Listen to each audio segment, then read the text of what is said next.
naman, ating tatalakayin ang mga patnubay sa pagtuturo ng pagsasalita. Una, itakda ang mga layunin ng aralin. So dito, kinakailangang tukuyin ang mga layunin ng aralin tulad ng pagpapabuti ng pagbigkas, pagpapalawak ng bokabularyo, o pagpapabuti ng komunikasyon. Halimbawa, ang layunin ng aralin ay mapapabuti ang pagbigkas ng mga mag-aaral sa paggamit ng tamang diin at pagbigkas ng mga salita. Pangalawa, gumamit ng mga makabuluhang materyales. So dito, kinakailangan piliin ng mga materyales na makabuluhan at interesante at naaangkop sa edad at antas ng mga mag-aaral. So halimbawa nito, gagamitin ang mga video, audio at ang mga larong pang-edukasyon upang mapabuti ang pagtuturo ng pagsasalita. Pangatlo, isapubliko ang mga gawain sa mga mag-aaral. So kinakailangang ipakilala ang mga gawain sa mga mag-aaral at ipaliwanag ang mga inaasahan. So halimbawa, ang mga mag-aaral ay magpepresenta ng kanilang mga proyekto sa klase at pagpapaliwanag ng kanilang mga ginawa. Apat, hikayatin ang mga mag-aaral na magsalita. So dito, kinakailangan natin hikayatin ang mga mag-aaral na magsalita at magbahagi ng kanilang opinyon at karanasan.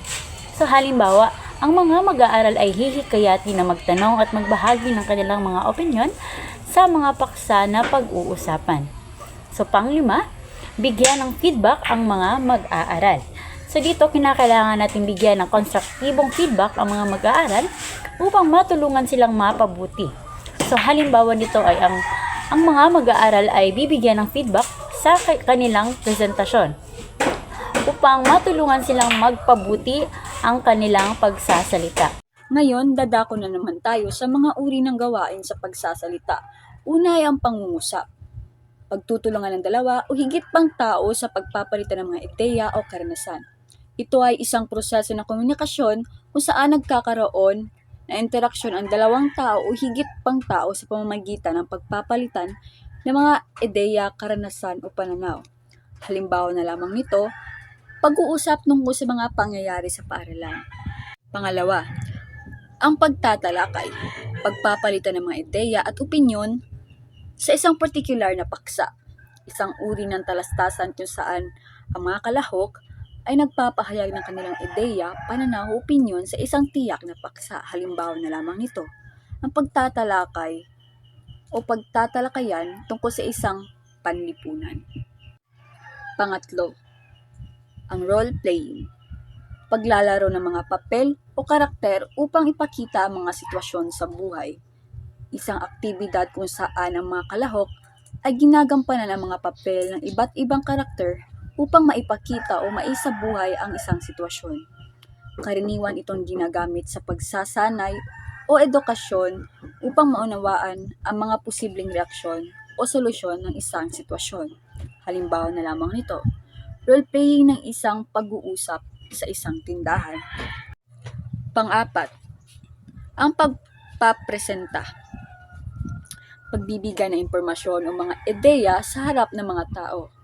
Isang paraan ng pagpapahayag ng impormasyon, datos o ideya sa harap ng isang grupo ng tao. Layunin nito magbigay ng kaalaman, magturo, at manghikayat. Halimbawa na lamang nito, pagpapresenta ng isang proyekto. At ang panglima naman ay pagtatanong. Paghahanap ng mga sagot sa mga katanungan. Isang proseso ng pagsasaliksik kung saan ang isang tao ay humihingi ng impormasyon o paglilinaw sa pamamagitan ng mga tanong. Layunin nito ang makakuha ng sagot sa paliwanag tungkol sa isang paksa. Halimbawa na lamang nito, pagtatanong tungkol sa paksa ng akademya. Ang ika-anim na uri ng mga gawain sa pagsasalita ay ang debates. Ito ay pagtatalo sa isang partikular na paksa. Ito ay formal na talakayan na kung saan may dalawang panig na nagbibigay ng kanilang mga ideya at opinyon tungkol sa isang paksa. So halimbawa na lamang dito tungkol sa kung ano ang medium na gagamitin na komunikasyon sa edukasyon. So ang unang panig ay sa Ingles at ang pangalawang panig ay sa Filipino. So ang bawat panig ay magbibigay ng mga ideya, mga naiintindihan at nauunawaan o mga opinyon na pwede nilang sabihin tungkol sa kanilang mga naiintindihan kung ano ang dapat gamitin na medium ng komunikasyon sa edukasyon. Ang ikapito ay ang diskusyon. Ito ay pagpapalitan ng opinion sa isang particular na paksa. So halimbawa, nalaman nito kung ang inyong leader or ang kapitan sa inyong barangay ay nagpaplano na mag-tree planting sa inyong lugar. So dito ay magbibigay ng kaunting mga impormasyon ang inyong kapitan tungkol sa kalagahan ng tree planting at dito na rin at pagkatapos magbigay ng kapitan ng impormasyon tungkol sa kung ano ang kalagahan ng tree planting, ay dito na rin magbibigay ang mga tao or kanilang mga salubin o mga ideya or opinion tungkol sa kung paano nakakatulong ang tree planting sa isang lugar. Ang ikawalo ay ang impromptu. Ito ay nagpapakita ng mga ideya na walang paghahanda. So ang impromptu, ito ay isang pagsasalita na kung saan wala kang iniihahanda ng mga na kailangan mong i-memorize, o kung saan wala kang outline sa iyong sasabihin, bagkos ay kailangan mong mag-isip ng mabilis upang maipabatid o i-deliver mo ang iyong mga salubin o ideya tungkol sa isang paksa na kung saan kung ano ang iyong naunawaan at naiintindihan sa isang particular na paksa. Dito ay kung ano ang papasok sa iyong utak o kung ano ang maintindihan mo sa isang paksa, ay yun lamang ang iyong sasabihin, sapagkat ang impromptu ay isang pagsasalita na walang paghahanda. Ang ikasyam ay ang pagsulat ng sanaysay. Ito ay pagsulat tungkol sa mga ideya sa particular na paksa. Halimbawa na lamang dito kapag pinapasulat ka tungkol sa issue ng hindi pag-aalaga sa ating kalikasan. So dito ay sa pamamagitan nito ay isusulat mo lamang ay ang mga impormasyon o iyong mga ideya o mga salubin tungkol sa isang particular na issue. Dito ay susulat mo kung ano ang epekto, ano ang magiging epekto nito sa atin bilang mga tao kung kapag hindi natin inaalagaan ang ating kalikasan. Dito ay isusulat mo rin kung ano ang mahalagang benepisyo na ating matatanggap o makukuha kapag inalagaan natin ang ating kalikasan. Ang ikasampu ay ang pagsasalita sa harap ng maraming tao.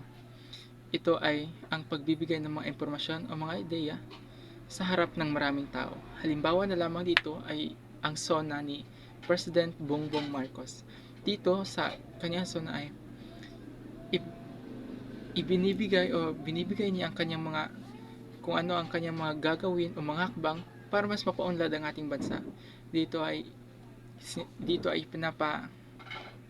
ipinapaalam niya rin kung ano ang kanyang mga adhikain o kung ano ang kanyang mga dapat gawin upang mas lalong maging maganda ang ating bansa sa hinaharap. So ito ay halimbawa ng pagsasalita sa harap ng maraming tao, sapagkat ito ay nagbibigay ng mga impormasyon na kung saan marami ang nakakarinig at marami ang nakakaalam tungkol sa kung ano ang iyong sinasabi o pinapaalam sa maraming tao. Ngayon naman, atin na namang tatalakayin ang pagpaplano ng isang aralin sa pagsasalita. So una, alisin o pagpaplano. So dito, kinakailangan natin itakda ang mga layunin ng aralin, piliin ang mga materyales at balangkasin ang mga gawain. So halimbawa, ang layunin ng aralin ay mapabuti ang pagbigkas ng mga mag-aaral. Ang mga materyales ay ang mga video at mga larong pang-edukasyon. So pangalawa ay ang halimbawa o ang pagpaplano. So dito, kinakailangang pag-usapan ang mga paksa na interesante sa mga mag-aaral at piliin ang mga materyales na makabuluhan. So halimbawa, ang mga paksa ay magiging interesante sa mga mag-aaral tulad ng mga pelikula, musika at ang mga libro. So pangatlo, pagpapatupad o pagtuturo. So gumamit ng mga makabuluhang materyales at gawain at hikayatin ang mga mag-aaral na magsalita. So halimbawa, ang mga mag-aaral ay magpepresenta ng kanilang proyekto at magpapaliwanag ng kanilang mga ginawa. So pang-apat at panghuli ay ang pagsusuri o ang pagtataya. So dito bigyan ng feedback ang mga mag-aaral at tukuyin ang mga pagpapabuti. So halimbawa, ang mga mag-aaral ay bibigyan ng feedback sa kanilang mga presentasyon upang matulungan silang mapabuti ang kanilang pagsasalita.